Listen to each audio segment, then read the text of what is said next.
अल्लाह तौफीक दे और ये परदेश जाने लगे, तू मुसल्ला बिछा दे, सजदे में सर रख, दुपट्टे की झोली बना और कह मेरे परवरदिगार मेरा सरताज बाहर गया है, मैंने बेसहारा नहीं भेजा है, तेरी रहमत का सहारा दे दिया है। ए मेरे परवरदिगार मेरे शौहर को सलामत रखना, सुहागन छोड़ के गया है, सुहाग के जोड़े में मिलाना, रो के रब से कह खुदा की कसम तू रब को आवाज दे, मेरा दिल कहता है अगर रब ने सुन ली तो मौत भी उस वक्त तक जुदा नहीं करेगी जब तक परदेश से तेरे शौहर की तेरी मुलाकात नहीं हो जाए। सुभान अल्लाह सुभान अल्लाह सुभान। लेकिन सुनो जमींदारों, सुनो ठेकेदारों, सुनो अमीरों, सुनो बिगड़े हुए लोगों, उन लोगों से बात कर रहा हूं जो रुखसती के बाद बेटी की कान में कहते हैं डरिए मत, फोन कर दिए लल्ला फौरन आएगा।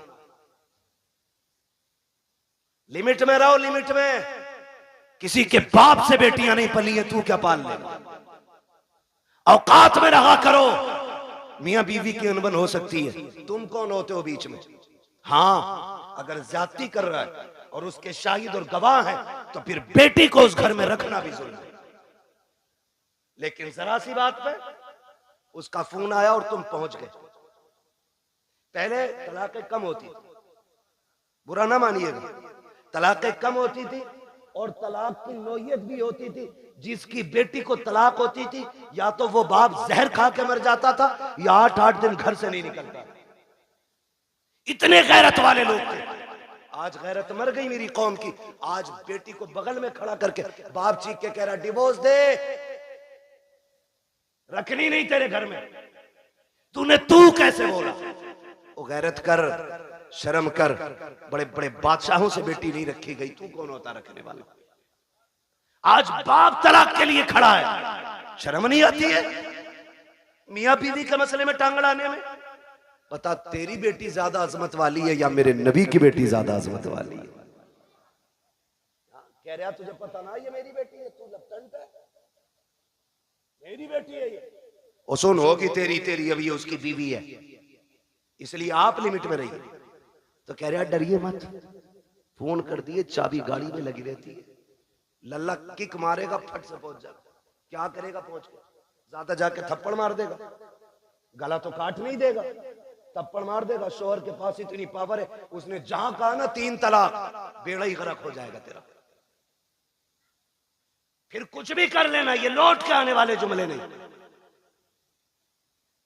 इसलिए ये ना कह खड़े, वो कह जो मेरे नबी ने कहा। फरमाया फातिमा अब तक मेरी रजा की फिक्र थी, अब मेरे अली की रजा की फिक्र करनी है। ये मेरे नबी ने बेटी को कह के भेजा। कुछ भी हो जाए मेरा अली रूठना नहीं चाहिए। और तू कह रहा डरना मत, औकात कुछ भी नहीं, 2 मिनट में अंदर करा देंगे। क्या कर लेगा अंदर करा के? बेटी का सुहाग वापस नहीं दिला सकते। और फिर कुट पिटा के बेटी वापस आ भी गई ना तो फिर उसे इज्जत नहीं मिलेगी। इज्जतों के रखवाले बने, रिश्ते बड़े अहम हैं। बेटियों को समझा। मौलाना आए थे, तकरीर करके गए और अपनी बीवी को डांट रहा जाके, बीवी को सुधार रहा। हमारा मुआशरा बेहतर इसलिए नहीं हो रहा कि हम ये चाहते मेरी बीवी सुधर जाए। ये कोई नहीं चाहता बेटी सुधर जाए। यहां से जाके बीवी को मत बताना, यहां से जाके बेटी को बताना कि बेटी जब तक जिंदा रहना है कनीज़े फातिमा बन के रहना। मेरा चैलेंज है, जब बेटियां सवर जाएंगी तो किसी घर की बहू खराब नहीं हो सकती है। बेटियों को बेहतर करो, बेटियों को। मेरी बहन मुश्किल है जिंदगी का गुजरना शोहर के बगैर। आज बात बात में तलाक चाहिए तुझसे नहीं। फरमाया गया जो बिला उज़्र शरी के अपने शोहर से तलाक का मुतालबा करे अल्लाह उस पे जन्नत की खुशबू हराम फरमा देता है।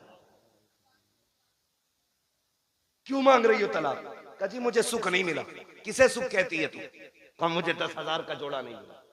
जैसे कल्लन की बीवी के कंगन है वैसे मैंने नहीं पहने, जैसे अच्छन की बीवी का सूट है ऐसा आज तक मुझे नहीं मिला। और तू इसे कहती है सुख कहती है इसे? सुख ये नहीं है, सुख इसे कहती है चटनी से मिल जाए शुक्र अदा कर खा के सो जा।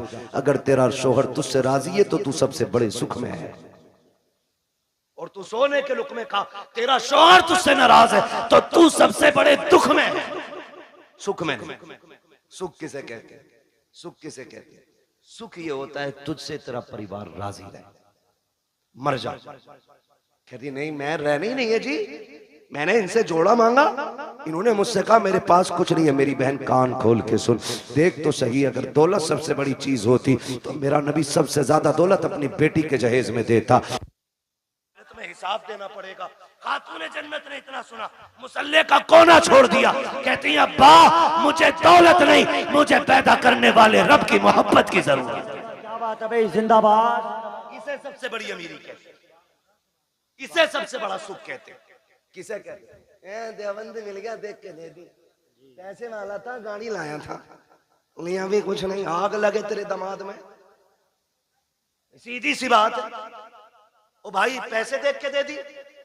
हुजूर ने जिसके हाथ में हाथ दिया था बेटी का, वो इतना गरीब मक्के का अली है कि जिसके पास मेहर देने का भी पैसा नहीं था,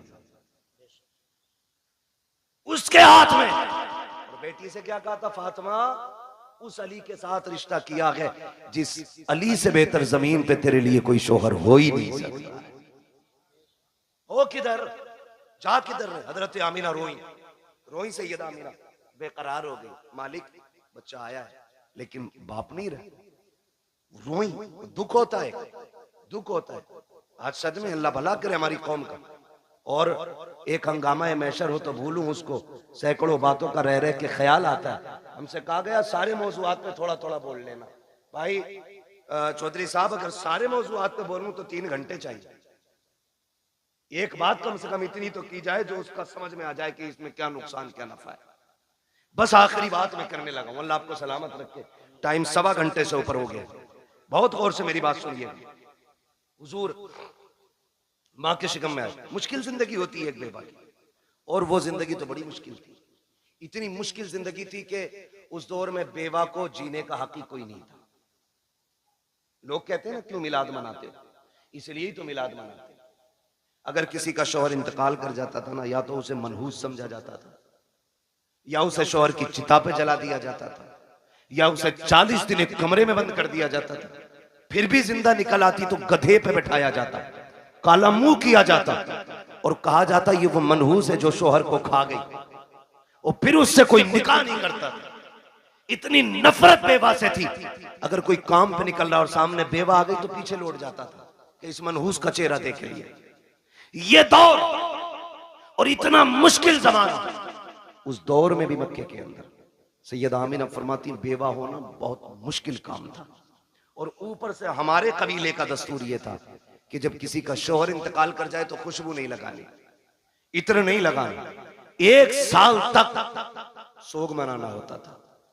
कहती मेरी जिंदगी बड़ी मुश्किल हो गई। कहती मेरा दिन को भी रोना, रात को भी। एक दिन मैं सोई ना, रात को आंख रोते रोते लग गई। ख्वाब में एक बुजुर्ग तशरीफ लाए और उन्होंने कहा आमीना मुबारक हो तुझे।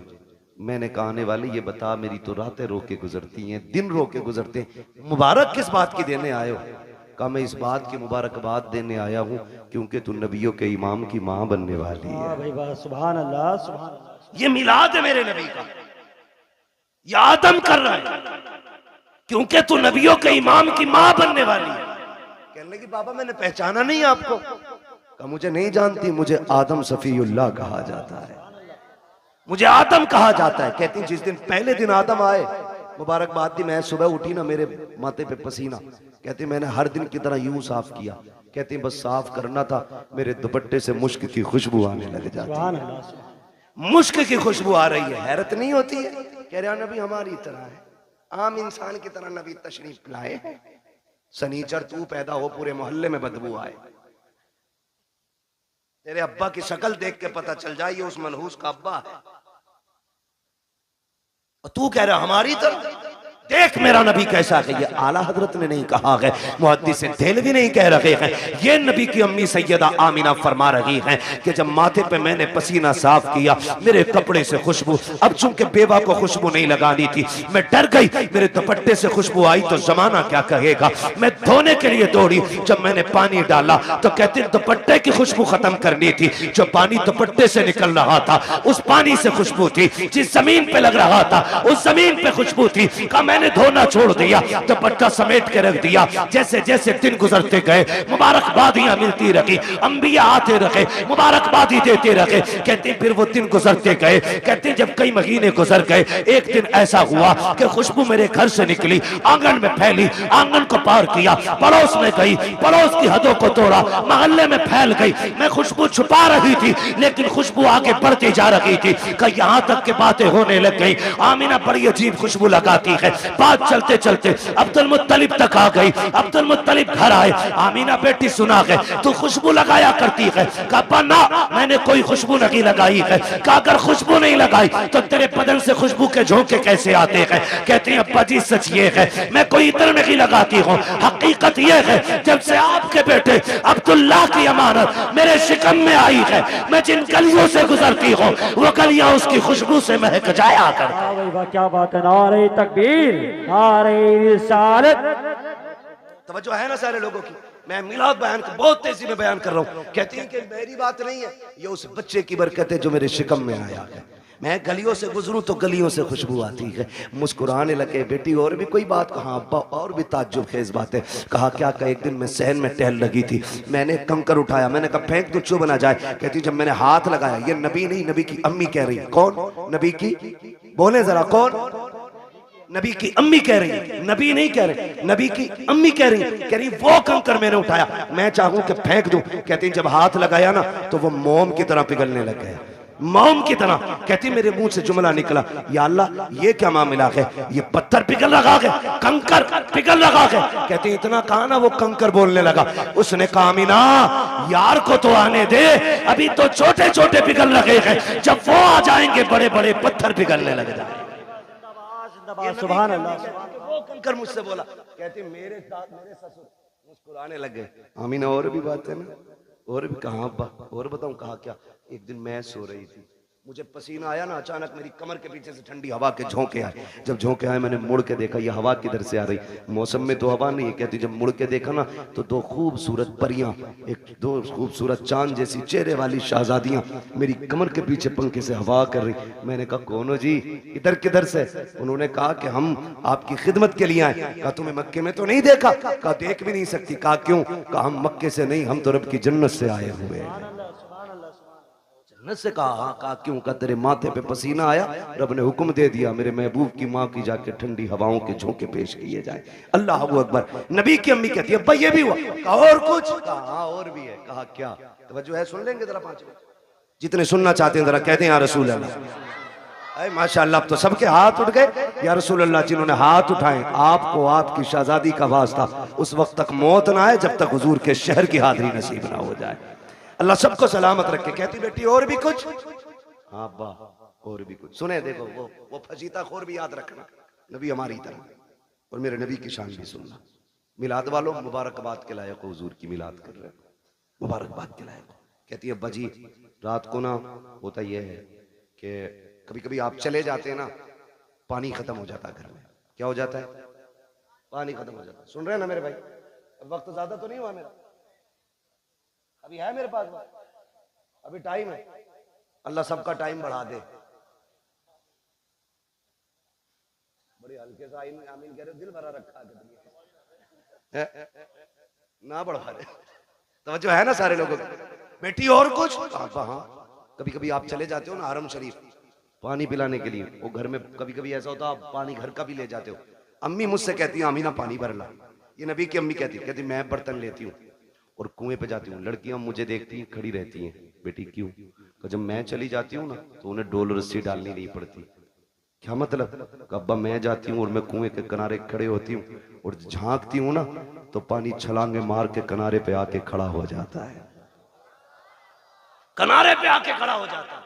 अब्बा जी सब यूं बर्तन भर लेती हैं, किसी को रस्सी डोल की जरूरत नहीं पड़ती। बेटी फिर तुम?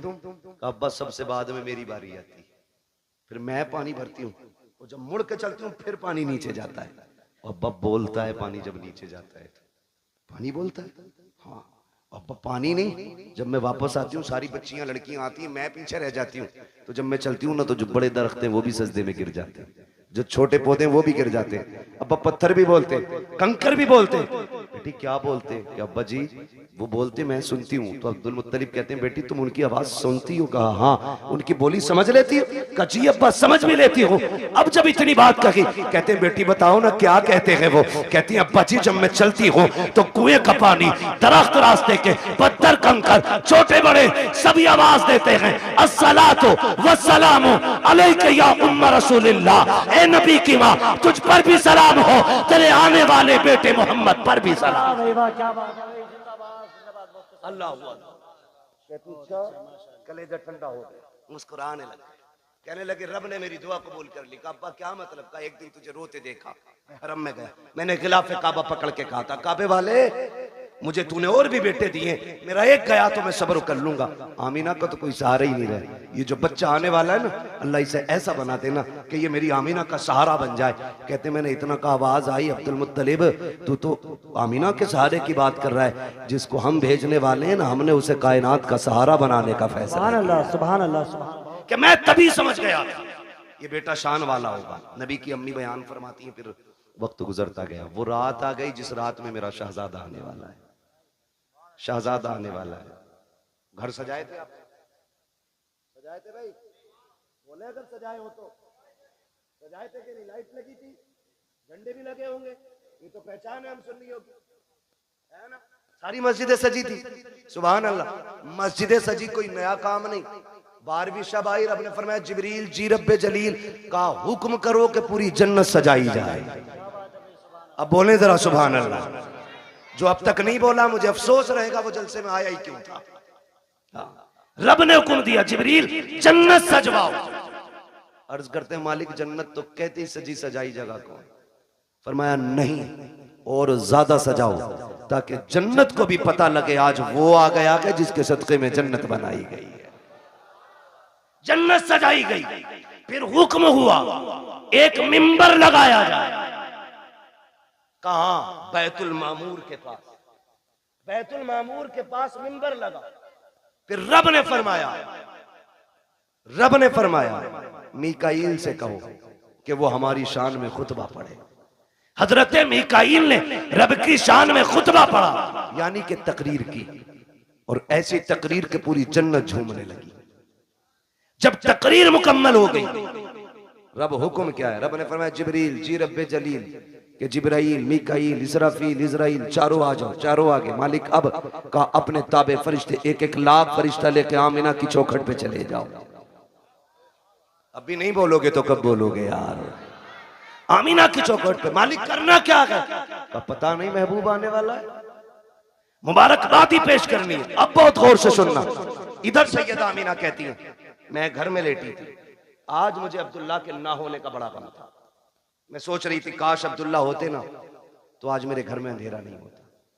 बच्चे की विलादत का वक्त है, 4 औरतें मक्के की भी मेरे पास होती, आज मैं तन्हा ना होती। कहती शोहर की जुदाई का गम ये रुलाने लगा। कहते भी आंसू आंख से निकल के रुखसार तक आया था कि अचानक मेरे घर की दीवारें फटने लग गई। फदखला सलासुन निस्वा, 3 औरतें घर के अंदर दाखिल हुई। उनके कद खजूरों के बराबर थे, चेहरे चांद से ज्यादा रोशन थे। कहते मेरी चारों तरफ आके बैठ गई। 4 थी, एक रिवायत में 3 भी है 4 भी है। कहती 4 औरतों को मैंने देखा, आके बैठी। मैंने कहा कौन हो? कहा एक कहती हमें नहीं पहचाना। कहा बताओ तो सही कौन हो? एक ने कहा मुझे हव्वा कहा जाता है, दूसरी ने कहा कि मुझे मरियम कहा जाता है, तीसरी ने कहा मुझे इस्माइल की अम्मी हाजरा कहा जाता है, चौथी ने यह कहा मुझे नहीं जानती हो, मुझे फिरौन की बीवी आसिया कहा जाता है। कहा आई किस लिए हो? कहा मुबारकबाद देने आए हैं। कहा किस बात की? कहा तू नसीबों वाली है, तेरी गोद में नबियों का ईमान आने वाला। क्या बात है भाई, क्या बात है। नारे तकबीर, नारे रिसालत, नारे गौसियत। बस का तेरी गोद में नबियों का इमाम आने वाला। फरमाती वो मुबारकबाद दे के चली गई। कहती फिर ख्याल हुआ काश कोई तो औरत होती जो मेरा मन बहलाती, जो हिम्मत बढ़ाती। कहती अचानक मेरे घर में रोशनी फैली, वो रोशनी सर की तरफ से आ रही थी। मैंने मुड़ के देखा ना, एक चांद से चेहरे वाली खातून खड़ी है। मैंने कहा कौन हो जी, इधर कैसे आई हो? कहने लगी आमीना हम जमीन से नहीं, हम तो जन्नत से आए हुए हैं। कहा कौन हो? का जन्नत की हूरों की मलका हूं, आई क्यों हो? का रब ने तेरी दाया बना के भेज दिया है। तू जो रोई थी तन्हा है, अकेली है, कोई नहीं है। का तेरी खिदमत के लिए मैं हूं आमीना, बता खिदमत क्या करनी है? सैयदा कहती है मुझे दूध का प्याला पेश किया गया, आसमान के सितारे इतने करीब मेरे आंगन में आ गए, मुझे डर लगने लगा कहीं ये टूट के न गिर जाए। और वहाबी जी, और देवबंदी जी, और सहारनपुर वालों, और थाना भवन वालों, लगाओ फतवा खुदा पे।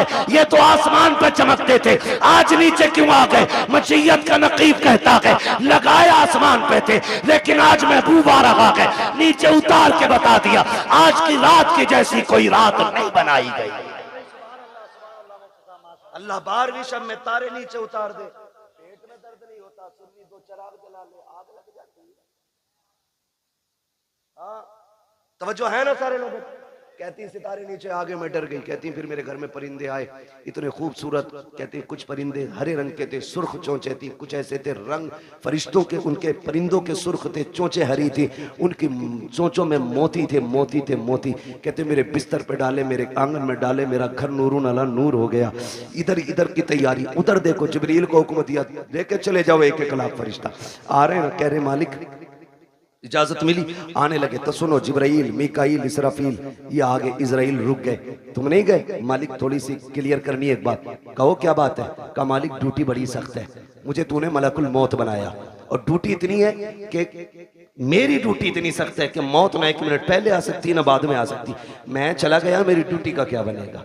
आज भी मुझे कितने बच्चों को माओ की गोद से लेना, कितनी औरतों को बेवा बनाना, कितने बच्चों को यतीम करना, कितने घरों का सहारा मुझे उजाड़ना। मालिक बताना मैं गया ड्यूटी का क्या बनेगा? रब ने फरमाया मलकुल मौत जानते हो कि नहीं? कहा क्या रब्बे जलील बताना। रब ने फरमाया सुनो, जब तुम किसी माँ का लाल लाते हो तो माँ तड़पा करती है, किसी बच्चे से बाप लेके आते हो तो बच्चे दीवारों से लग के रोते हैं, किसी घर का सहारा लेते हो तो बेटियां तड़पती हैं, किसी औरत का सुहाग लेके आते हो औरतें रोया करती हैं। जानते हो मलकुल मौत आज हमारा महबूब आने वाला है और हम नहीं चाहते हैं किसी के घर से रोने की आवाज आ जाए, इसलिए जाओ आज हमने मरने वालों को जिंदगी बख्श दी है और हमने तुमने महबूब की खुशी में तुम्हारी भी छुट्टी कर डाली। आज मरने वालों को भी जिंदगी की खैरात मिली। और मुहद्दिसीन फरमाते जिस दिन हुजूर आए उस साल में जितने भी बच्चे पैदा हुए रब ने सारी माओं को बेटे ही अता किए थे। महबूब की खुशी ने रब ने पूरी कायनात में बेटे बांट दिए। मौलवी बिरयानी बांट दे तो कहता है शिरक, अल्लाह ने तो बेटे ही बांट दिए। पूरी कायनात को बेटों का तोहफा दिया रब ने। कितने दिन तक? 1 साल तक बेटे ही मिलते रहे सब। तवज्जो है सारे लोगों की? बात खत्म करने लगा हूं बस। कहती है ना फिर सारे फरिश्ते आ गए और फरिश्ते कह रहे मालिक अकेले अकेले जाना? कहा नहीं आज जुलूस लेके जाना है और एक दूसरे को मुबारकबाद देते हुए जाना। फरिश्ते एक दूसरे को मुबारकबाद देते हुए आ रहे। इधर कहती हैं फरमाती हैं ना फिर मेरी बारगाह में दूध का प्याला पेश किया गया। एक प्याला पेश किया गया था कैसा? कहती हैं शहद से ज्यादा मीठा, मुश्क से ज्यादा खुशबूदार, दूध से ज्यादा सफेद और बर्फ से ज्यादा ठंडा। कहती मैंने घूट पिया। कहती हैं जब घूट पिया मेरे दुख तकलीफें सारी खत्म हो गई। फरमाती हैं फखरजा मिन्नी नूर, फिर मेरे बदन से नूर निकला। हैरत की बात है ना, नबी की अम्मी तो कहती है मेरे बदन से नूर आया है, वहां भी कहता नबी हमारी तरह है। आला हजरत ने क्या गलत कहा? तेरी नस्ल पाक में है, बच्चा बच्चा नूर का, तू है ऐने नूर तेरा सब कराना नूर का। कहती फिर नूर निकला। वो कहती जब नूर आया ना मैंने देखा मेरा शहजादा कैसा है, देखूं तो सही। हर माँ चाहती है मेरा बेटा कैसा है, आंख कैसी है, नाक कैसी है, कान कैसे। कहती मैंने भी देखना चाहा। कहती जब लम्मा नजर तू, जब मैंने अपने बेटे को देखा, कहती मकहूलन पहली नजर मेरी उसकी आंखों पे पड़ी तो मेरे लाल की आंखों में सुरमा लगा हुआ था, मदहूनन बालों में तेल लगाए हुए हैं, मगसूलन गुस्ल करके आ रहे हैं, मुअत्तरन खुशबूदार पैदा हो रहे हैं। फरमाती है ताहिरन साफ आ रहे हैं। कहती मकसूरन नाफ कटा हुआ है, मखतूनन खतना शुदा पैदा हो रहे हैं। अगली बात कहती है आते ही मेरे लाल ने काना साजिदा, सजदे में सर रखा, मैंने कान लगा के सुना, मेरा बेटा कह रहा था रब्बे क़ब्ली उम्मती, रब्बे क़ब्ली उम्मती। जमीले कादरी कहते हैं रब्बे क़ब्ली उम्मती, कहते हुए पैदा हुए। रब ने फरमाया कि बख्शा अस्सलातो है जी, रुक कि आखिरी बात कह के बात खत्म कर लूं, इंशाल्लाह कभी जिंदगी रहेगी यहाँ से आगे की बात फिर बयान कर लेंगे। लेकिन शर्त ये भाई, नीचे करो थोड़ा सा, टाइम से नंबर देना, 11 बजे माइक दे देना और 12 बजे अपना ले लेना, ठीक है? इंशाल्लाह कभी टाइम से गुफ्तगू होगी। हुजूर तशरीफ लाए, कायनात मुस्कुराने लगी, बातें बहुत सी हैं। हुजूर आ गए, हुजूर आए, इधर मेरे हुजूर ने सजदे में सर, उधर काबा झुक गया। आला हज़रत फरमाते हैं जिनके सजदे को महराब काबा झुकी, उन भवों की लताफत पे, जोर से, उन भवों की लताफत पे लाखों सलाम। और फरमाते हैं पतली पतली गुले कुद्स की पत्तियां, उन लबों की लताफत पे लाखों सलाम। ये क्यों झुक गया काबा, ये क्यों आ गया रुकू में, क्यों सजदे की तरफ दौड़ा? आवाज आती बरेली से, हाजियो आओ, शहंशाह का रोजा देखो, काबा तो देख चुके, काबे का, काबे का काबा देखो। हुजूर आए, कायनात मुस्कुराने लगी। हुजूर मुहद्दिस देलवी फरमाते हैं जिस जमीन पर हुजूर की विलादत का तज़किरा होता है, अल्लाह 1 साल तक उस जमीन पे अपने करम की बारिशें फरमाता है। जिस मोहल्ले, जिस बस्ती में हुजूर की विलादत होती है ना, अल्लाह 1 साल तक उस बस्ती से मुसीबतों को दूर फरमा दिया करता है। इतनी बड़ी बरकतें हुजूर की विलादत के तज़किरे की हैं। आला हज़रत फरमाते हैं हश्र तक डालेंगे हम पैदाइश मौला की धूम,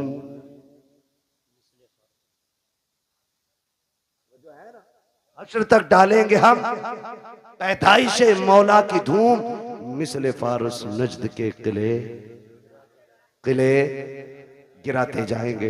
हुजूर की विलादत का महीना है। एक बात याद रखिएगा, इस बार गुजर गई है, आखिरी बात आपसे कह रहा हूँ, अल्लाह तौफीक दे अगली बार घर सजाए ना तो सिर्फ अपना नहीं सबका सजना चाहिए।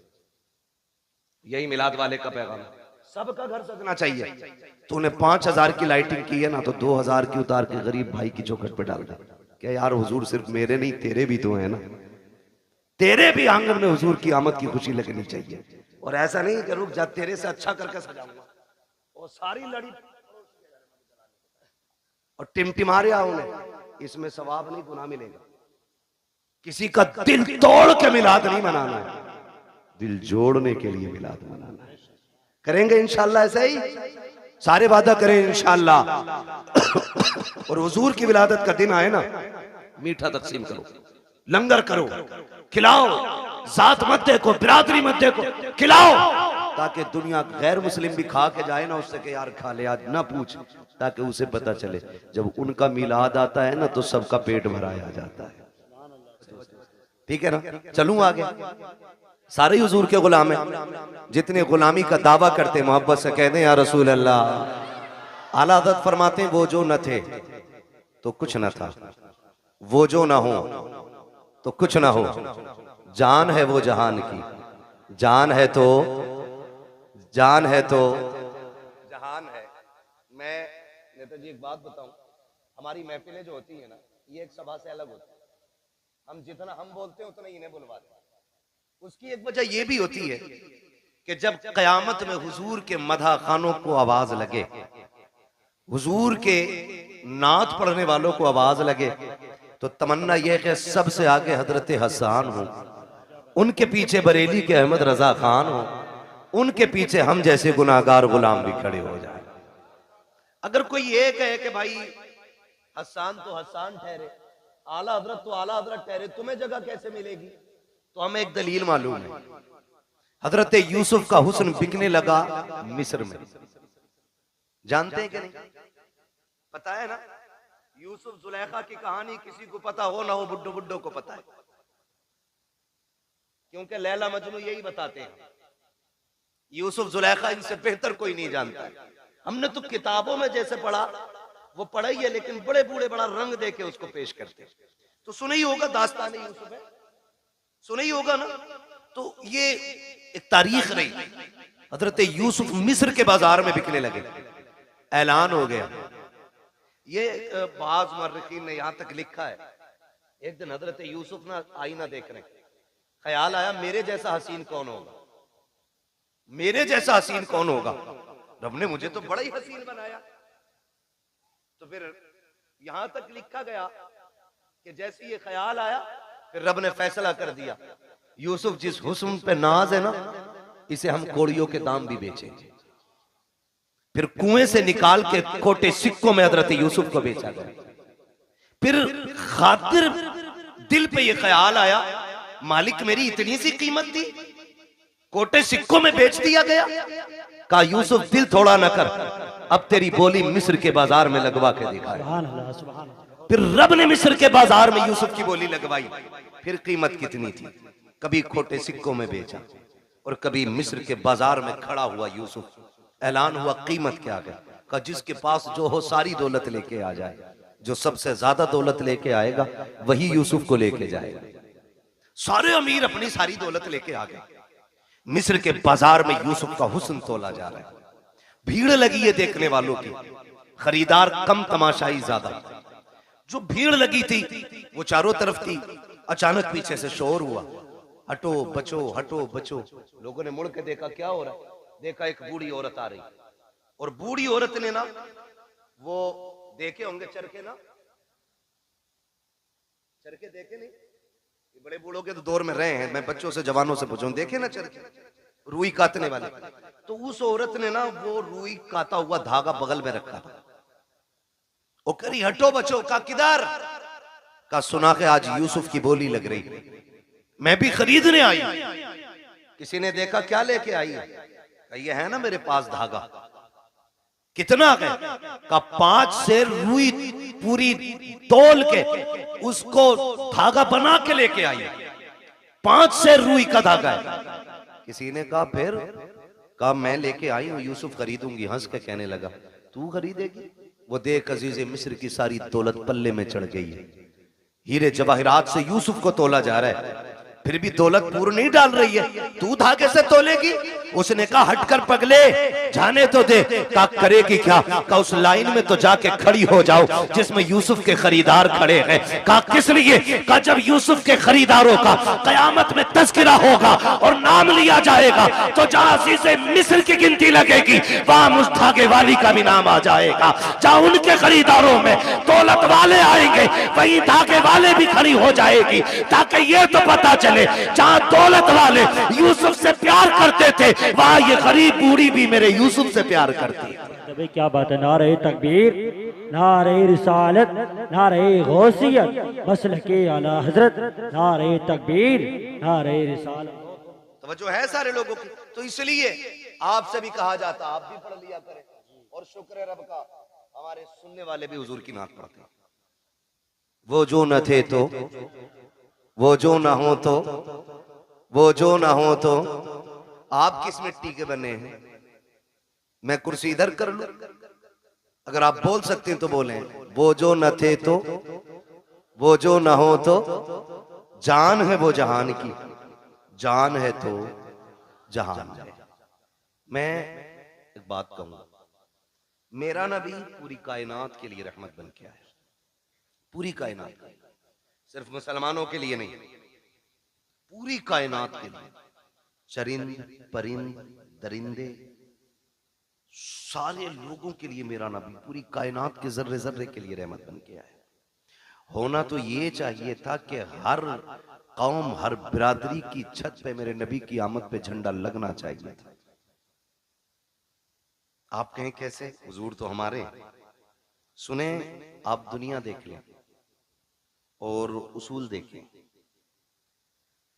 मैं पूरे चैलेंज के साथ कहता हूं, आज किसी घर में अगर बेटी मुस्कुराती है ना तो वो एहसान मेरे नबी का है। आज अगर किसी घर के अंदर माँ बेटे को थप्पड़ मार के खड़ी हो जाए और बेटा सर झुका के खड़ा रहे, माँ से कुछ नहीं कह रहा है ना, तो ये कमाल माँ का नहीं, कमाल मेरे नबी का है। अगर आज बाप बेटे को बीच चौराहे पे जूते से मारे और बेटा गर्दन झुका के मुस्कुराता रहे ना, तो इसमें कमाल बाप का नहीं है, इसमें कमाल रसूल पाक का है। इसलिए कि मेरे नबी ने ना माँ बाप का एहतराम सिखाया है। अगर आज हम माँ को उसकी जूतियों को सर पे रखने में जिंदगी की महराज समझते हैं ना, तो वो दिन दूर नहीं, भूले नहीं हमें जिस दिन मेरे नबी ने कहा था अल जन्नतु तहता क़दामी उम्महातिकुम, तुम्हारी जन्नत तुम्हारी माओं के कदमों के नीचे रखी गई है। तब से लोगों ने, कायनात ने माँ का एहतराम करना शुरू किया। और जब बाप का मामला था तो यही दुनिया, यही तारीख और यही समाज, यही लोग, यही हड्डियां, यही खून, कोई बदला नहीं ये दौर, यही सारी दुनिया थी। और बेटा बाप को बाजार में बेच देता था। मेरा नबी आया और आने के बाद का लोगों, रब की रजा बाप की रजा में है। अगर रब राजी, बाप राजी है तो तेरा रब राजी है, और तेरा बाप नाराज है तो तुझसे तेरा पैदा करने वाला खुदा भी नाराज है। तो तब से बाप का एहतराम हुआ। रह गई बेटी की बात, तो बेटी को तो लोग पैर की जूती समझते थे, जिंदा दफन करने पे फख्र करते थे। मैं इसलिए कहता हूं बेटियों, कभी सर से दुपट्टा उतरने लगे ना तो मगरिबी तहजीब पे मत जाना, फैशन के नाम पे बिगड़ने की कोशिश मत करना। जब सर का दुपट्टा सड़क के कंधे पे आए ना तो आमीना के लाल का एहसान याद करना, आमीना के लाल का एहसान। खुदा की कसम आज दिल झुकता है, लोग तालीम के नाम पे कहते हैं कि हमारी आजादी हमारा हक है, हम अपनी आजादी के साथ जी सकते हैं, दुपट्टा किसी की जिम्मेदारी से हम नहीं ओढ़ेंगे। मैं कहता हूं खुदा की कसम, जो बेटियां ये समझती हैं ना कि दुपट्टा उतारने में इज्जत है, तारीख पढ़ के देख लो, औरत जितना छुप के रहती है उतनी इज्जतदार रहती है, जितना खुल के रहती है उतना ज्यादा जलील रहा करती है। चैलेंज है हमारा, जाओ दुनिया घूम के आ जाओ। और सच्ची बात बताऊं, ये जो खड़े रहते हैं ना, जो इस्लाम के खिलाफ बकवास करते हैं, इस्लाम ने, मुसलमानों ने औरतों को कैद में डाल दिया और पर्दा दे करके उन्हें फांसी दे दी, उनका ऐसा कर दिया। मेरा चैलेंज है, ये भी जब निकाह करने चलते हैं ना, शादी करने, इन्हें भी शरीफ बच्ची चाहिए होती है, इन्हें भी शरीफ बच्ची चाहिए होती है। और शराफत की सबसे बड़ी पहचान यह है कि बच्ची की नजरों में हया होना चाहिए। यह सबसे बड़ी पहचान शराफत की है कि उसकी नजरों में हया होनी चाहिए। कितना बड़ा दाग लगाने की कोशिश की जाती है कि इस्लाम ने औरत को पर्दे में डाल के ना उसकी जिंदगी को लिमिटेड कर दिया, उसके अधिकार, उसके हुकूक छीन लिए, और ये कहते हैं कि औरत का बराबर हक है मर्द के साथ। क्या बराबरी का हक है? तो लोगों का कहना यह है कि जैसे मर्द मजदूरी करता वैसे औरत भी मजदूरी करेगी। ये नजरिया कि अगर रोडवेज मर्द कंडक्टर है तो औरत भी होनी चाहिए, मर्द ड्राइवर है तो औरत भी होनी चाहिए, का ये बराबर का अधिकार है। मैं कहता हूं गैरत आनी चाहिए। कहा क्यों? कहा तुम हमारे इस्लाम के बारे में क्या जानो? इस्लाम वो खूबसूरत मजहब है जिसने पूरी इंसानियत के मुकम्मल हुकूक का ख्याल रखा है, एक एक हक का ख्याल रखा है।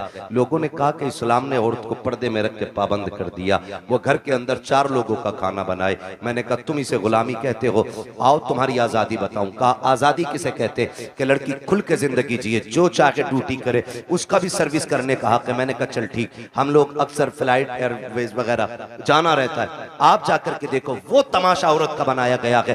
हर जगह पे आपको लड़की खड़ी मिलेगी, हर जगह पे। मुल्क के अंदर लाखों नौजवान बेरोजगार टहल रहे हैं, उन्हें एक वक्त की रोटी देने के लिए तैयार हम नहीं है।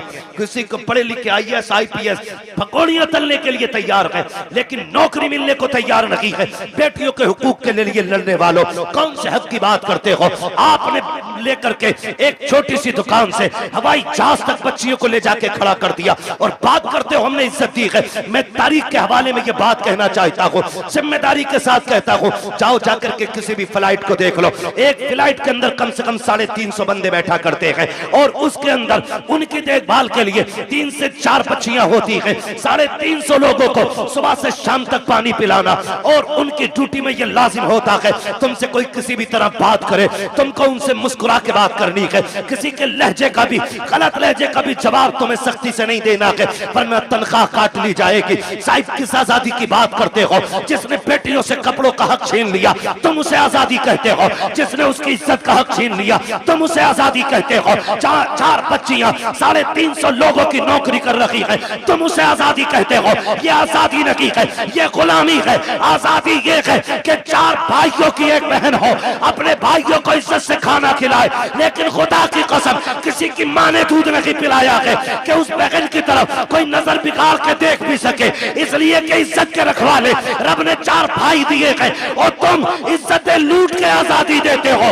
इस्लाम इज्जतें दे के बेटियों को आजादी अता फरमाता है। नारे तकबीर, नारे रिसालत, नारे गौसियत, मसलके आला हजरत उलमाए अहले सुन्नत हजरत अल्लामा मुफ्ती हम्माद साहिब किबला मुरादाबादी। नारे तकबीर, ये आजादी हमारे इस्लाम ने दी है। वो 4 लोगों का बना रही। बताओ 4 लोगों का खाना मुश्किल है या 400 लोगों का? बोले 400। और घर में बहन के तेवर देखे आपने? उसने पोछा लगाया और जूता पहन के आ जाना, फिर बड़े हो या छोटे खैरियत नहीं है। बिस्तर अगर बहन ने लगा दिया तुम कूद के बैठ जाना, चादर अगर सिमट गई तो खैरियत नहीं है। झाड़ू लेके पीछे भागे तो कम, जूता लेके पीछे भागे तो कम। बड़ा भी है तो डर रहा है क्योंकि उसने सफाई की। तो मैं ये कहना चाहता हूं, ये इज्जत हमारे इस्लाम ने, ये इज्जत हमारा मजहब देता है। लेकिन दिल के पपोले जल उठे सीने के दाग से, इस घर को आग लग गई घर के चिराग से। किसके लिए रोए हम? कमी तो हमारी है ना सारी, खतावार तो हम ही है ना कहीं, चूक तो हम ही से हुई है कहीं ना कहीं। मैं कह रहा था मेरी बेटी सर से दुपट्टा उतरने लगे तो बाप की इज्जत को सोचना या मत सोचना, वो तेरे लायक और नालायक होने पे डिपेंड करता है। लेकिन तुझ पे लाजिम है जब दुपट्टा उतरने लगे तो एक बार मदीने वाले मुस्तफा के बारे में जरूर सोचना। क्या बात है, उनके बारे में जरूर सोचना जिन्होंने बेटियों को दुपट्टे दिए, बेटियों को दुपट्टे दिए। आज हम अपनी कौम से सिर्फ इतना कहेंगे, हुजूर के दिए हुए किरदार को मजबूती से थाम। मेरे हुजूर आए, कायनात को इज्जत मिली, कायनात को इज्जत मिली, सरकार आए। और खुदा की कसम मैं ये नहीं कहूंगा, मैं तो हर कलमा पढ़ने वाले से कहता हूं कि सारे ही हुजूर के नाम का झंडा लगाओ, सारे ही हुजूर के नाम का। लेकिन करना क्या है? हमें तो हम ही खा गए ना, हमें तो हम ही खा गए।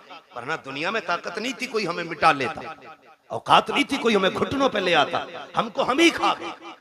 फिर कबंदी है कहीं और कहीं जाते हैं, क्या जमाने में पनपने की यही बातें? ये डॉक्टर इकबाल ने बहुत पहले कहा था, एक कलमा पढ़ने वाला झंडा लगाता है तो दूसरा कलमा पढ़ने वाला क्या कहता है? ये शिरक है। इससे शिरक भी आज तक कहना नहीं है। छोटे भाई का पजामा, बड़े भाई का कुर्ता, आके कह रहा शिरक। क्या शिरक है? कि झंडा नहीं लगना चाहिए। क्यों भाई? कि हुजूर के जमाने में झंडे नहीं लगे। वो गैरत कर भाई, पढ़ के किधर आए? हुजूर आए तो जिब्रील 3 झंडे लेके आए, 3 झंडे लेके आए। मैं झंडों पे भी बात करूंगा, लेकिन मैं समझाना चाहता हूं यहां किसी भी बिरादरी का बंदा बैठा है, मैं कहता हूं बिरादरी रख के हुजूर का गुलाम बन के सुने। हुजूर आए, झंडा किसी ने लगा दिया, पेट में दर्द क्यों? ओ भाई किसी झंडे पे पंजा लगा है, कौन सी पार्टी का झंडा है? बोले। यहां क्यों नहीं बोल रहे? जिसके घर में चूहे अजान दे रहे वो भी दुकान पे बैठ के देश चलाता है। हाँ, बीबी ने नमक मंगाया था, पैसे नहीं थे, लेकिन आके दुकान पे टांग रख के बीड़ी लगा के कह रहा किसकी बन रही है? अगर किसी जान पहचान के ने कह दिया फलां की बन रही है, कह रहा चुप कर, 70 उसकी आ रही है। जिनसे घर नहीं चलता वो देश चलाने की बातें बैठ जाते। बताइए जरा, इतनी तो पहचान होगी। पंजा लगा तो किसका झंडा? जोर से ये बच्चे बोल रहे हैं, बड़े बड़ों गैरत करो, किसका झंडा? और साइकिल देखी तो मैं प्रचार नहीं कर रहा हूं इलेक्शन का, मैं कुछ बताना चाहता हूं कुछ। किसका? हाँ, यही है, बच्चों को तुमसे ज्यादा नॉलेज होनी चाहिए। साइकिल किसका निशान बना? अच्छा, हाथी लगा देख लिया तो बसपा, और अगर फूल बना देखा तो बीजेपी। अच्छा, किसी के मकान पे ये झंडा अगर लगा है, समझो है ना, ये झंडा अगर लगा है तो जिस पार्टी का झंडा होगा देखने वाला समझ जाएगा कि जिसका झंडा उसी का बंदा है ना। यही होता है क्या नहीं? मिसाल के तो बस आप समझे, इस बात से मैं समझाना चाहता। झंडे से एतराज क्यों? हर पार्टी का अलग झंडा, हर कौम का अलग झंडा, हर मजहब का अलग झंडा है। अब जरा सोचिए, साइकिल देखी समाजवादी का कहलाया, पंजा देखा कांग्रेस का कहलाया, हाथी देखा बसपा वाला कहलाया, कमल देखा बीजेपी वाला कहलाया। अगर विलादत का झंडा देखेगा तो कोई मोहम्मदी नहीं कहलाएगा। बताओ तो सही, अगर साइकिल लगा के तुम समाजवादी वाले हो सकते हो तो विलादत का झंडा लगा के तुम्हें मोहम्मदी होने में क्या परेशानी होगी? क्या बात है भाई, जिंदाबाद जिंदाबाद।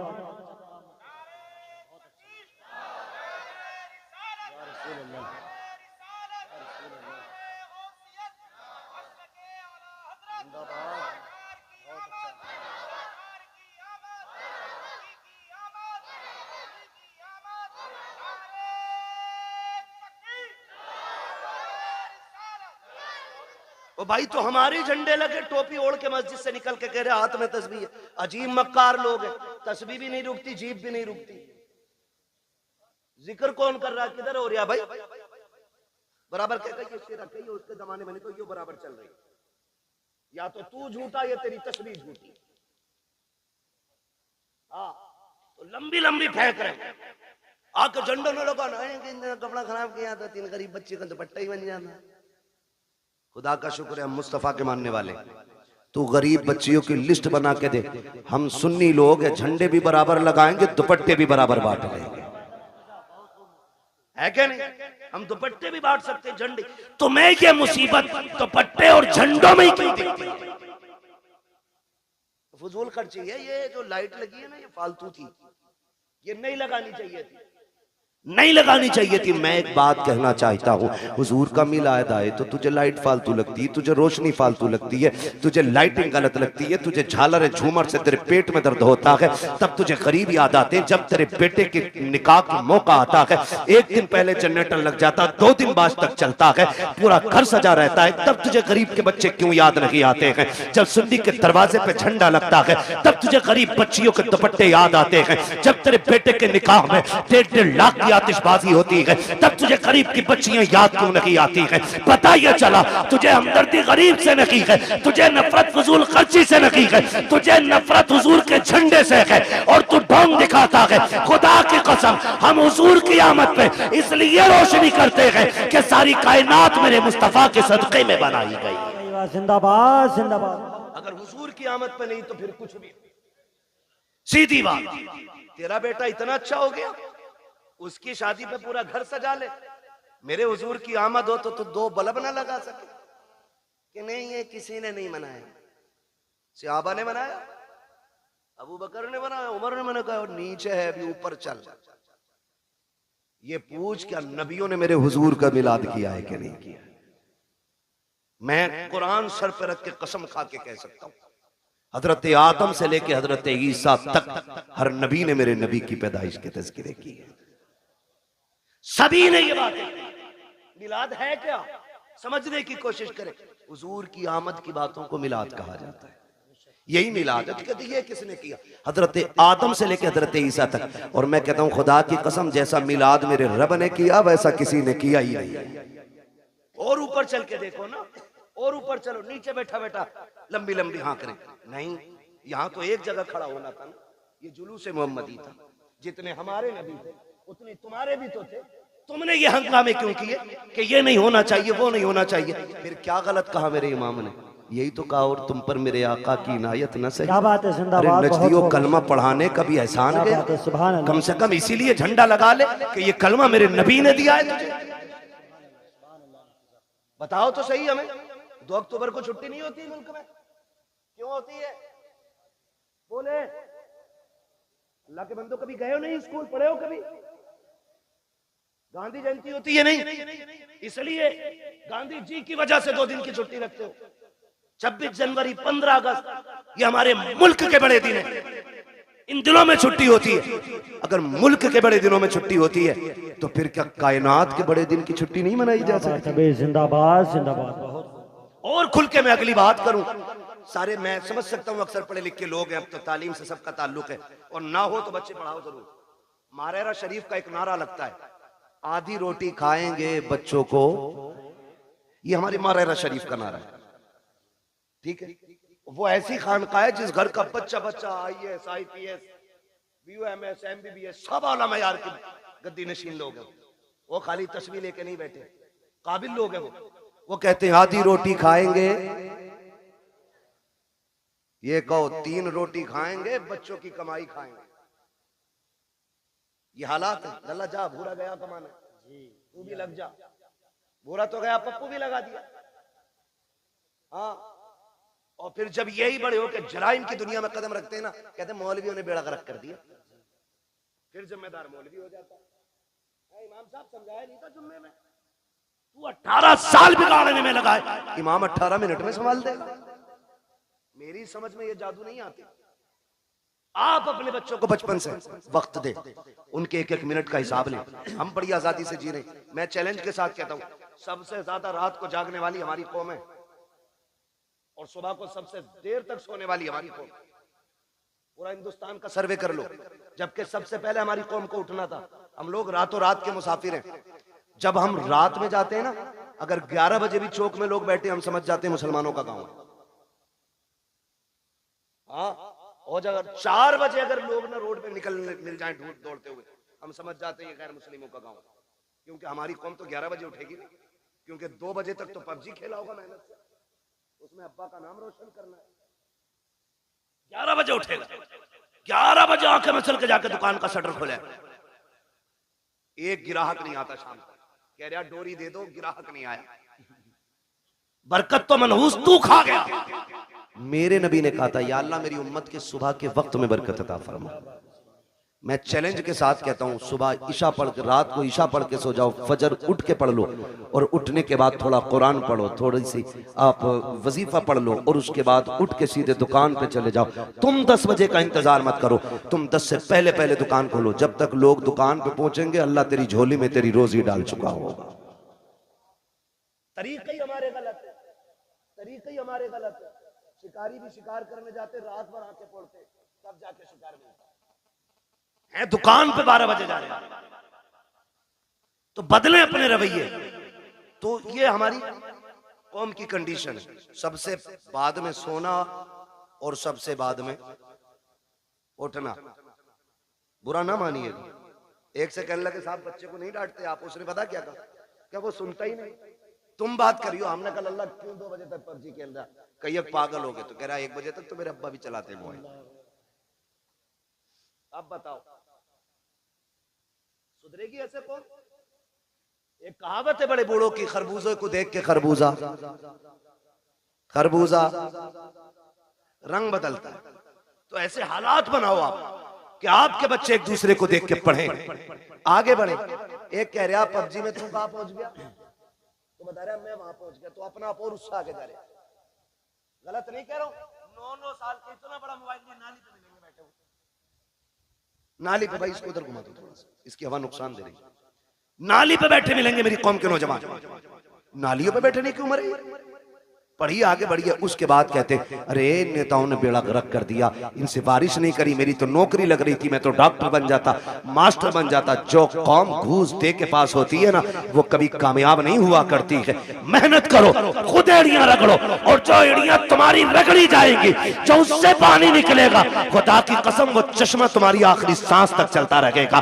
गलती तुमने ये की है, दूसरे के कंधों पे चले हो। काश अपनी जिम्मेदारी लेके आगे बढ़ते, खुद मेहनत करते। अगर तुम्हारे अंदर काबिलियत होती, किसी की मां ने दूध नहीं पिलाया था, तुमसे हक छीन लेता, जो हकदार होता है उसे हक हर हाल में मिल के रहा करता। सुभान अल्लाह। नारे तकबीर, नारे रिसालत, मसलके आला हजरत, नारे तकबीर। पढ़ोगे इंशाअल्लाह? कितनी जोर से इंशाअल्लाह कह रहे हो, अल्लाह तुम्हारी इंशाअल्लाह में बरकत दे दे। हाँ, तो भैया देखो सीधी सी बात है, मैं आपको एक बता दूं, सुनना बहुत गौर से मेरी बात। एक है कानून कुदरत और एक है कानून फितरत। दोनों चीजें याद रखना। कानून कुदरत में माफी है, कानून फितरत में माफी नहीं। कानून कुदरत यह है कि तुमसे गुनाह हो गया है, एक दिन मुसल्ला बिछा के रो दो रब के आगे। वह इतना बड़ा कादिर मुतलक है, तेरी पूरी जिंदगी के गुनाह एक लम्हे में माफ कर सकता है। यह है कानून कुदरत। लेकिन एक है फितरत। वो क्या है? कानून फितरत यह है कि ट्रेन आ रही है 120 की स्पीड से और तुम यूं खड़े हो जाओ कि अल्लाह चाहेगा तभी मरेंगे, नहीं चाहेगा नहीं मरेंगे। वो आई और छींचड़े बखेड़ गई, फिर कहने लगो अल्लाह ऐसे ही चाह रहा था।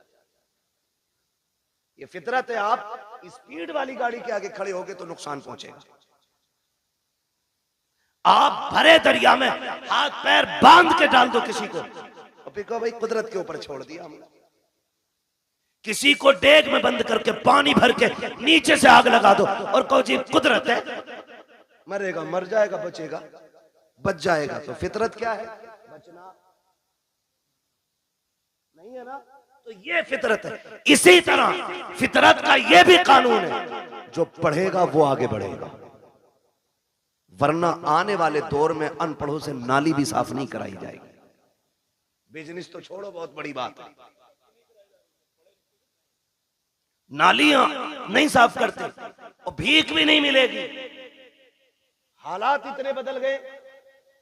बब्बू भाई एक आया गाड़ी के पास, कहने लगा देखो, मैंने कहा टूटे नहीं है, QR कोड निकाला, कह रहा इस पे कर दो।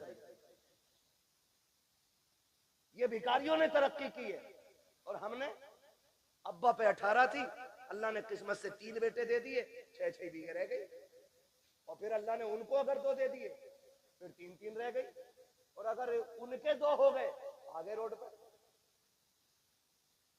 ये कंडीशन है।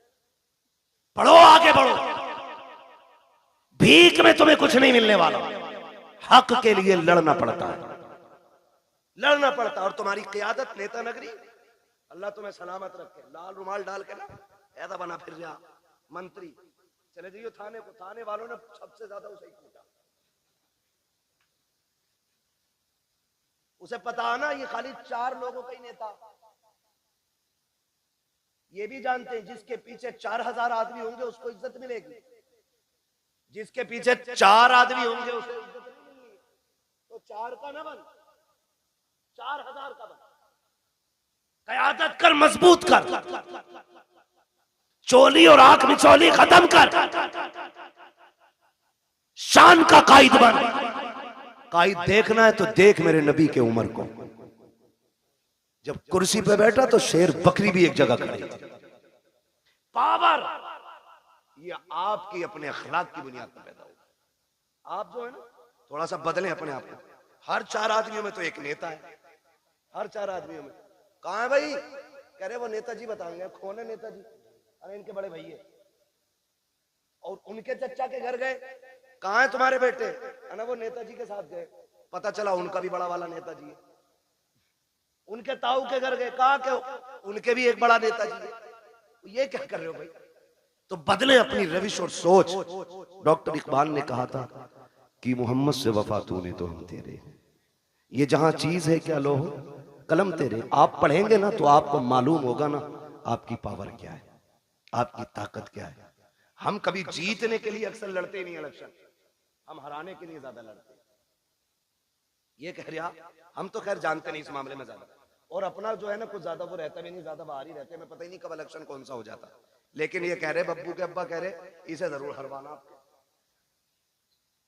ये हमारी कौम के हालात है, समझ रहे हैं ना? इसे जरूर हरवाना। ये मैंने मिसाल के तौर पे नाम लिया, सच्ची ना लेना। मैं सिर्फ बताना चाहता हूं कि लोगों की ये सोच है, तुम आप हराने के लिए क्यों, जीत के लिए आगे क्यों नहीं बढ़ते?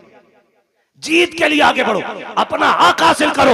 आपका एक नुमाइंदा अगर बीच चौराहे पे खड़ा हो जाए, कहते जो ये कहे वो हम कहेंगे, खुदा की कसम औकात नहीं है किसी की। अगर SSP भी आके तेरे गांव के जेब कतरे को ले जाए, खुदा की कसम ये जो घरों में आग लगती है या तो तेरी लगाई है या मेरी लगाई है।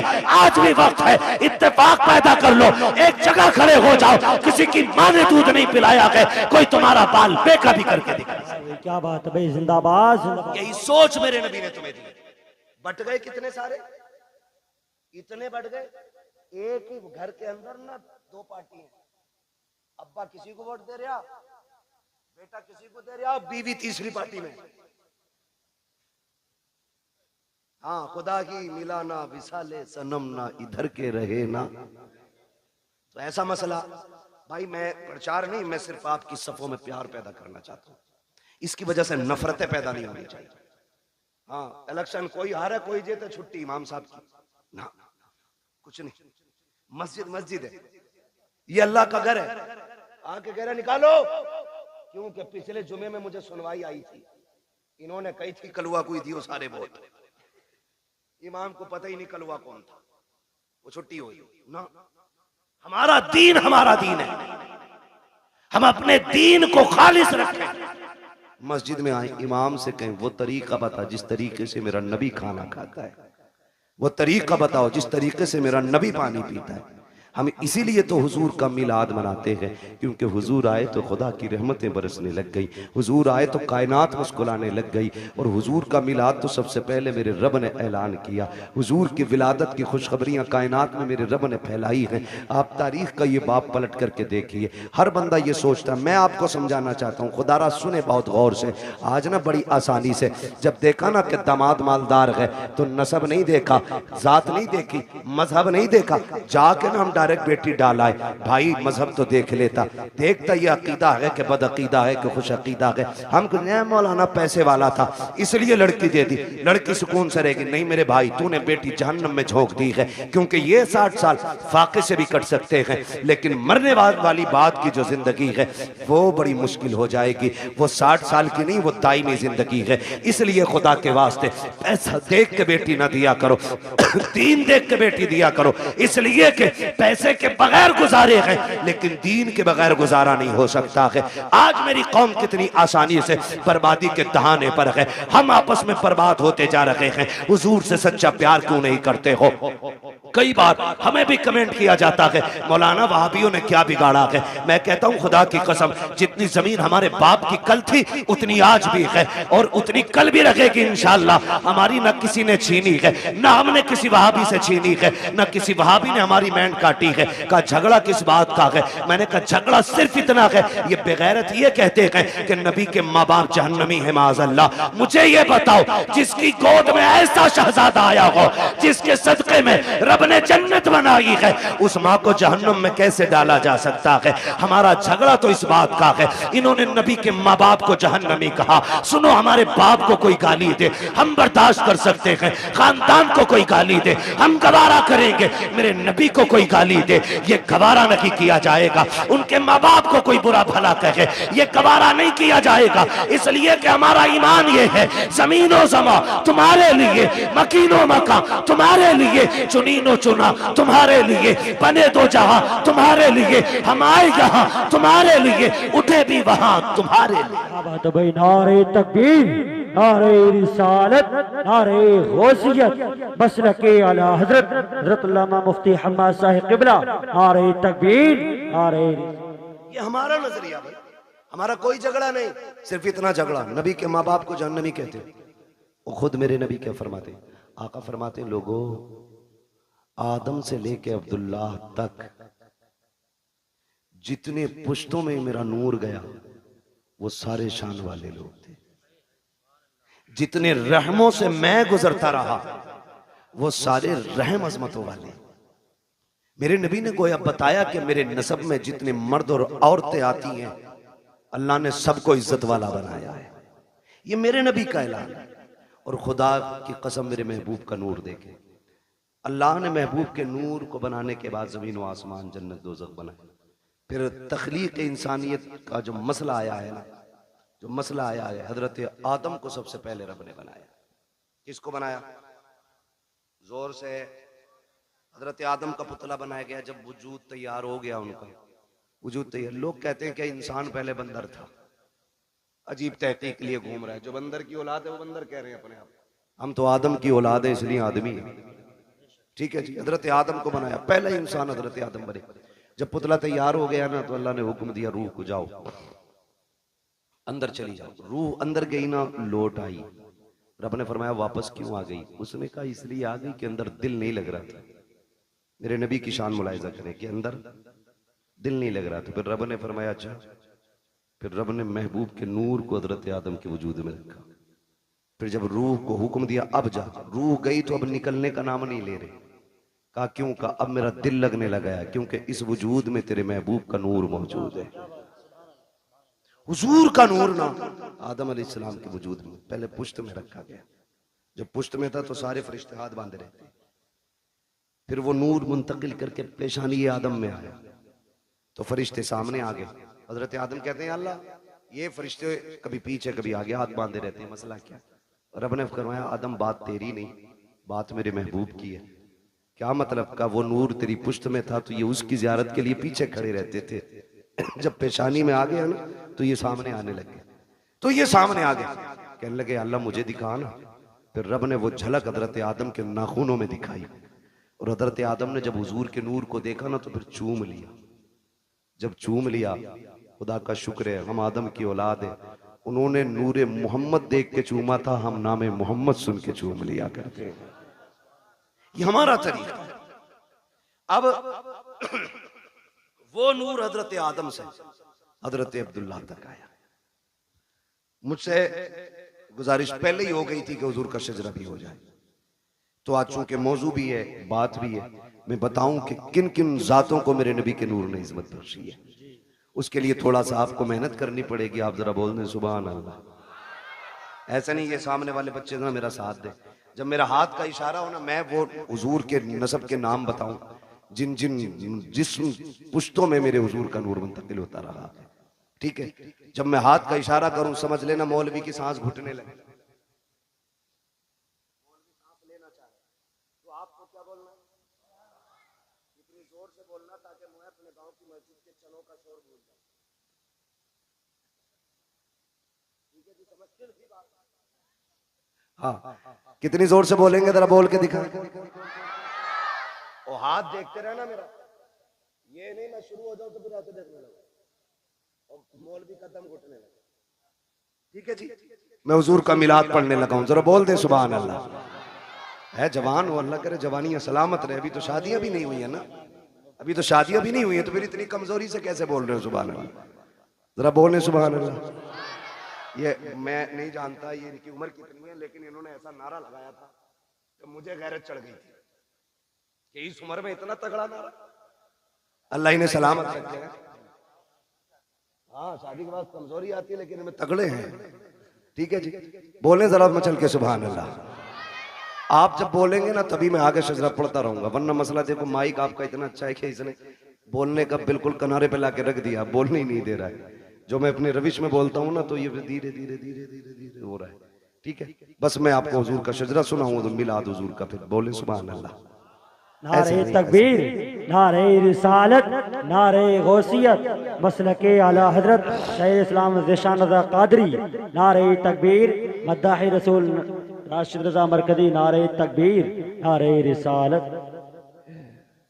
एक शायर साहब गए थे, अल्लाह करम से दो आ गए, कितनी बरकत होती है माशाअल्लाह। अभी आपको सुनना, मेरा टाइम पूरा हो चुका है, 12:30 बज गए। बोलने जरा सुभान अल्लाह और जोर से। ऑपरेटर साहब थोड़ी सी ऐसी आवाज दे दो कि ये अपनी आवाज से हमारी पहुंचा दे, हमें चीखना ना पड़े ज्यादा, है ना?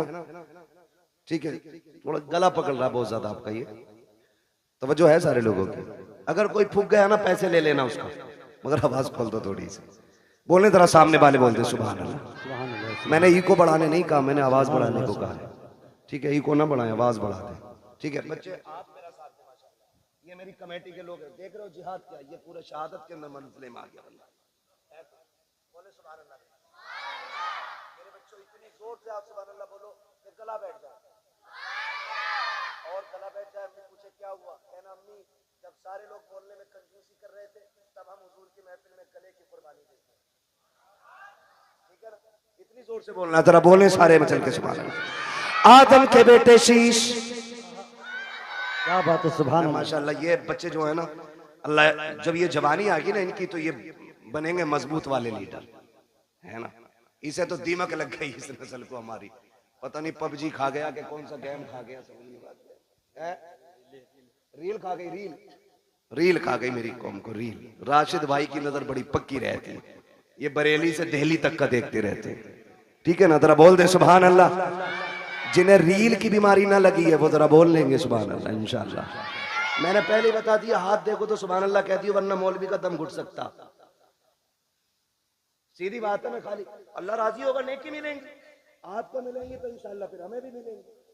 ठीक है ना, तो फिर साथ देना। बोल मेरे बच्चे जरा सुभान अल्लाह। आदम के बेटे शीश, शीश के बेटे यानस, यानस के बेटे कैनान, कैनान के बेटे मेलाइल, मेलाइल के बेटे व्यारत, व्यारत के बेटे इदरीस, इदरीस के बेटे मुतवशिक, मुतवशिक के बेटे लमकने के नाम, लमकने के नाम के बेटे नूह, नूह के बेटे साम, साम के बेटे जुलाद, जुलाद के बेटे शालिक, शालिक के बेटे आबिर, आबिर के बेटे दाता, दाता के बेटे रावा, रावा के बेटे सारू, सारू के बेटे नाखुर, नाखुर के बेटे तारिक, तारिक के बेटे इब्राहिम खलीलुल्लाह, इब्राहिम खलीलुल्लाह के बेटे।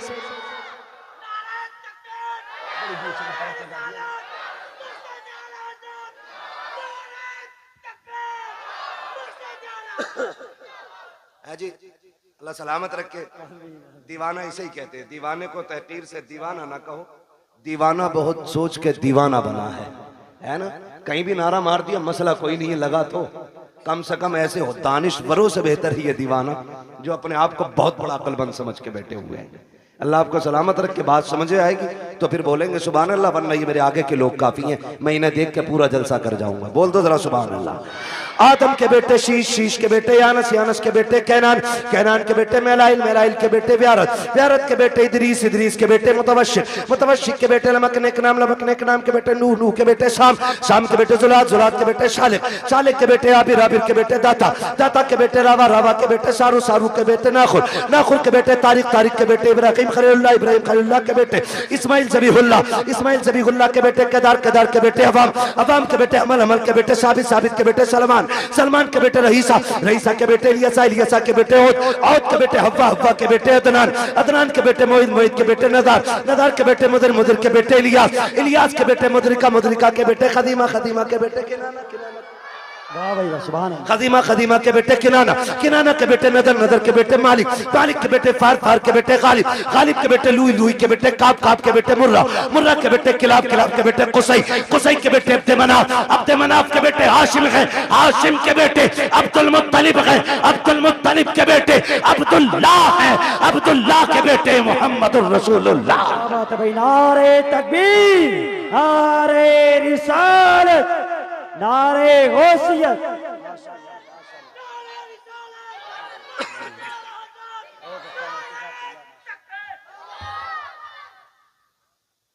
तवज्जो है सारे लोगों की? अब तो बोल दे जरा सुभान अल्लाह और जोर से। अब जरा तवज्जो कीजिए प्यारे, ये नूर हजरत आदम से हजरत अब्दुल्लाह की पुश्त में आया। हजरत अब्दुल्लाह का निकाह सैयदा आमिना से हुआ। अभी 3 माह का अरसा गुजरा है, हजरत अब्दुल्लाह परदेश जाने लगे हैं। बीवी से कहते मेरी शरीक हयात परदेश जा रहा हूँ। कहती मेरे सरताज अभी 3 महीने गुजरे हैं, अभी जी भर के मैंने देखा भी